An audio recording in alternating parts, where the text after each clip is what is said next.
बिस्मिल्लाहिर्रहमानिर्रहीम। First year number system में अब हम 1.1 के क्वेश्चन नंबर 2, 3, 4, 5, 6 को देखते हैं। एक्सरसाइज 1.1 का जो क्वेश्चन नंबर 2 है, इसके लिए नीचे डिस्क्रिप्शन में आपको पहले प्रॉपर्टीज ऑफ रियल नंबर का कंसेप्ट होना चाहिए। उस कंसेप्ट के बाद आप ये वाले क्वेश्चन बहुत आराम से कर सकेंगे, तो इसलिए इनके डायरेक्ट ही आंसर लिखे हुए हैं, क्योंकि इसमें सिर्फ एमसीक्यूज बेस पे ही आपको आएगा। 4 + 9 अगर हम प्लेस चेंज कर दें राइट और लेफ्ट, तो कम्यूटेटिव प्रॉपर्टी होती है 1 2 3 1 2 3। जो सेम मेंबर्स यहाँ पे हों वही सेम मेंबर्स यहाँ पे हों, फर्स्ट 2 पे ब्रैकेट हो और लास्ट 2 पे ब्रैकेट हो, तो नाम होता है एसोसिएटिव प्रॉपर्टी।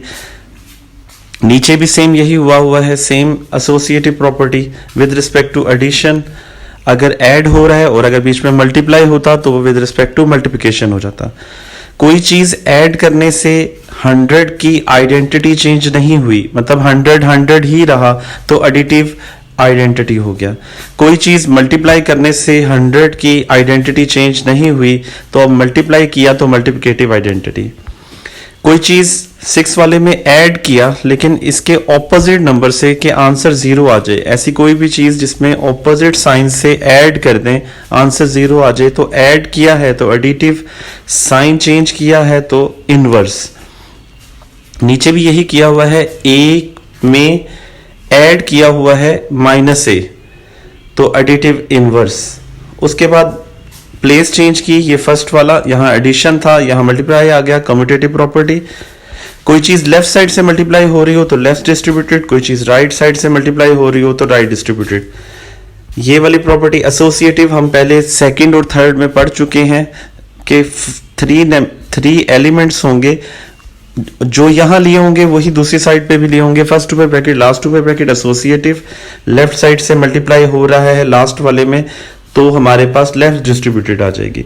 तो ये बिल्कुल आसान सा है, लेकिन डिटेल में पढ़ना है तो फिर आपको पिछला lecture properties of real number जिसमें डिटेल में बताया हुआ है वो पढ़ना पड़ेगा। इसके बाद नेक्स्ट क्वेश्चन पे जाते हैं, क्वेश्चन नंबर 3 पे। क्वेश्चन नंबर 3 में देखिए आप, उसने कहा हुआ है -3 लेस देन है -2 और आंसर हमें चाहिए 0 लेस देन 1। मीन अब इसको किस तरह से सोचना है, आपने सोचना है इस 3 में या तो ऐड करके 0 आया है या मल्टीप्लाई करके 0 आया है। तो पहले ऐड को देख लेते हैं।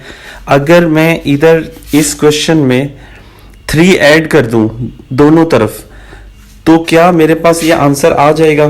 तो ये देखें, 3 ऐड करने से दोनों तरफ हमारे पास क्या आंसर आता है? लेफ्ट साइड पे हमारे पास 0 आ जाएगा और राइट साइड पे हमारे पास 1 आ जाएगा। तो यही हमें चाहिए, तो विच इज रिक्वायर्ड।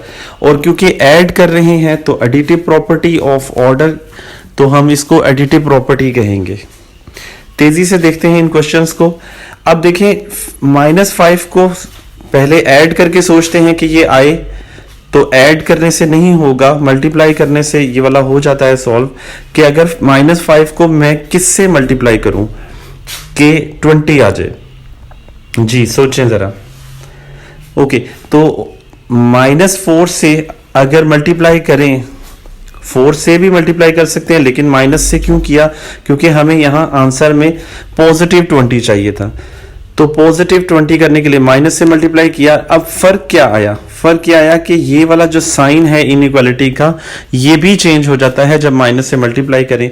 और मल्टीप्लाई किया तो साइड पे लिख दें multiplicative property of order. Okay, next वाला देखते हैं। 1 ग्रेटर देन है -1, तो हम किससे मल्टीप्लाई करके -3 ला सकते हैं? -3 से। लेकिन वो क्यों नहीं किया? क्योंकि ये देखें साइन चेंज नहीं हुआ इनइक्वालिटी का। इसका मतलब माइनस से मल्टीप्लाई नहीं हुआ, कोई और चीज ऐड हुई है। तो ऐड क्या हुई है? दोनों तरफ आप ऐड कर दें -4, तो यहां माइनस आएगा, -4 दोनों तरफ ऐड करने से हमारे पास रिक्वायर आंसर आ जाएगा। और ऐड किया तो एडिटिव प्रॉपर्टी ऑफ ऑर्डर आ गया। ओके, अब यहां पे देखिए, हमें पहले ही हिंट मिल गया है कि इनइक्वालिटी चेंज हुई है, तो इसका मतलब है किसी नेगेटिव नंबर से मल्टीप्लाई किया हुआ है और ए ही वापस आया हुआ है। इसका मतलब है मल्टीप्लाई ऐसे नंबर से करना है कि उसकी आइडेंटिटी चेंज ना हो, तो वो 1 है। और क्योंकि साइन चेंज करने हैं इनइक्वालिटी के, तो इसलिए -1 से दोनों तरफ मल्टीप्लाई करेंगे तो हमारे पास रिक्वायर्ड आंसर आ जाएगा। इसके बाद नेक्स्ट वाले में भी यही हुआ है, यहाँ भी इनइक्वालिटी चेंज है, लेकिन ये थोड़ा सा ट्रिकी क्वेश्चन है, इसमें माइनस से मल्टीप्लाई नहीं हुआ। इसको थोड़ा सा पहले देखते हैं। अगर दोनों तरफ 1/AB से मल्टीप्लाई कर दें तो A से A कैंसिल हो जाएगा और B से B कैंसिल हो जाएगा, तो हमारे पास ये टर्म बच जाएगी। तो हमारे पास एक्चुअली आंसर आ चुका हुआ है, बस सिर्फ देखना यह है कि 1/B ग्रेटर है तो यहां भी ग्रेटर है, और 1/A लेसर है तो यहां भी आंसर में लेसर है। तो इसका मतलब ये हमारा रिक्वायर्ड आंसर था, तो ये भी आपको समझ आ गई होगी। इसके बाद क्वेश्चन नंबर 4 पे चलते हैं। Prove the following rules of addition. अब इसमें आपने कुछ प्रॉपर्टीज यूज करते हुए left hand right hand prove करना है। तो आप देखें, अगर लेफ्ट हैंड साइड को टेक करके हर क्वेश्चन में ही आपने ऐसे करना है कि जो कॉमन वैल्यू हैं, जैसे 1/C और 1/C, इसको डॉट में लिख के सेपरेट कर लेना है। सेपरेट करने से आप ये कॉमन ले लेंगे, कॉमन की फॉर्म में आ जाएगा, यानी कि 1/C बाहर आ जाएगा, तो एक प्रॉपर्टी बन जाएगी जिसका नाम है राइट डिस्ट्रीब्यूटेड प्रॉपर्टी। अगर राइट साइड पे कॉमन करते हैं तो राइट डिस्ट्रीब्यूटेड प्रॉपर्टी, इसी स्टेप को मैं 1/C लेफ्ट पे भी लिख सकता था, तो फिर लेफ्ट डिस्ट्रीब्यूटेड हो जाता। उसके बाद सिंपल ये इसके साथ मल्टीप्लाई हुआ, यहां आप लिख सकते हैं कि मल्टीप्लिकेटिव प्रॉपर्टी यूज हुई, लेकिन इस तरह से भी आपको पूरे मार्क्स मिल जाएंगे। नेक्स्ट क्वेश्चन देखते हैं। उसी तरह आप वैल्यू को टेक कर लेंगे, और अब यहां पे समझने वाली चीज ये है कि हम जब छोटी क्लासों में डिनोमिनेटर सेम करते थे, डिनोमिनेटर हमें ये चाहिए B और D, तो डिनोमिनेटर सेम करने के लिए आप अगर जरा सोचें इसको, तो मैं इसको किससे मल्टीप्लाई करूं और डिवाइड करूं कि मेरे पास दोनों चीजें डिनोमिनेटर में सेम आ जाएं। तो इस D को अगर आप दोनों तरफ मल्टीप्लाई कर दें, इधर भी और इधर भी, और इस B को आप इधर भी और इधर भी मल्टीप्लाई कर दें, तो यहां पे इस तरह से आ जाएगा। इसे बोलते हैं गोल्डन रूल ऑफ फ्रैक्शन। इसमें हमने देखें बेस सेम हो गई है, यानी कि डिनोमिनेटर सेम हो गया, बेस नहीं डिनोमिनेटर सेम हो गया है।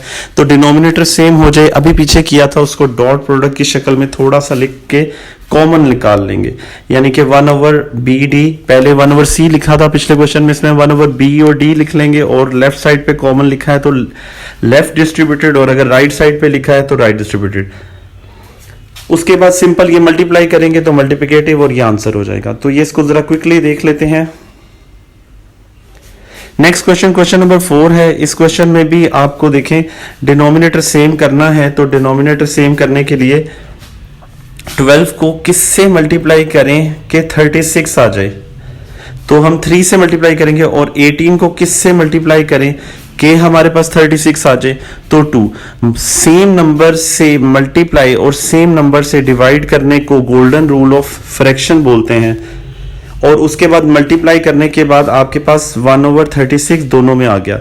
सेम उसी तरह प्रीवियस स्टेप को रिपीट करेंगे, जैसे 1/C को रिपीट किया था पीछे, और फिर कॉमन निकाल लिया था। यहाँ पे 1/36 है, इस पे लिखा, कॉमन निकाला और नाम दे दिया राइट डिस्ट्रीब्यूटेड, तो ये आपको समझ आ गई होगी। तो स्पीड से इसलिए कर रहे हैं कि ये बिल्कुल सिंपल से क्वेश्चन है। क्वेश्चन नंबर 6 पे आ जाते हैं। Simplify by justifying each step, और अब हर स्टेप को फिर वही आपने बताना है कि आप क्या कर रहे हैं। 1/4 यहां पे डॉट प्रोडक्ट में लिख लिया, जैसे पहले 1/C आप बाहर लिख लिया करते थे, सेम उसी तरह किया। नाम वहां पे भी आप मल्टीप्लिकेशन फ्रैक्शन लिख सकते हैं। उसके बाद देखिए कॉमन निकाल लिया है 4। अगर कोई चीज लेफ्ट साइड से मल्टीप्लाई हो रही हो तो लेफ्ट डिस्ट्रीब्यूटेड, और अगर राइट साइड से मल्टीप्लाई हो रही हो तो राइट डिस्ट्रीब्यूटेड। तो यहां खाली डिस्ट्रीब्यूटेड प्रॉपर्टी भी लिख सकते हैं, लेकिन बेहतर है आप लेफ्ट डिस्ट्रीब्यूटेड लिखा करें। नेक्स्ट वाली देखें, अब इस 4 ने और इस 1/4 ने एक दूसरे के रेसिप्रोकल है, तो इसको बोलते थे मल्टीप्लिकेटिव इनवर्स। और उससे नेक्स्ट स्टेप में कोई भी नंबर अगर 1 से मल्टीप्लाई होके वापस आ जाए तो मल्टीप्लाई करने से उसकी आइडेंटिटी चेंज नहीं हुई, तो हमने कहा मल्टीप्लिकेटिव आइडेंटिटी है। सेकंड वाला भी बिल्कुल सेम है, आपने गोल्डन रूल का यूज करना है। इस 5 को इधर भी और इधर भी मल्टीप्लाई करना है, और इस 4 को इधर भी और इधर भी मल्टीप्लाई करना है, तो कुछ इस शक्ल में आ जाएगा, और फ्रैक्शन में फॉर्म आ जाए तो गोल्डन रूल हो जाता है। फिर उस गोल्डन रूल को मल्टीप्लाई कर लें, तो दो नंबर्स को मल्टीप्लाई करने से एक आंसर आता है, तो हमने क्लोजर लॉ पढ़ा हुआ है। क्लोजर प्रॉपर्टी में हम दो नंबर्स को मल्टीप्लाई करते थे, तो यहां भी मल्टीप्लाई करने के बाद उसको टेक कर लेंगे। जैसे 1/c पीछे स्टेप किए थे, सेम वैसे ही स्टेप करेंगे, डॉट प्रोडक्ट में लिख लेंगे और फिर कॉमन लिखेंगे। जब कॉमन लिखेंगे तो हम उसका नाम लेफ्ट डिस्ट्रीब्यूटेड प्रॉपर्टी कर देंगे और फिर मल्टीप्लाई करके हमारा रिक्वायर्ड आंसर आ जाएगा।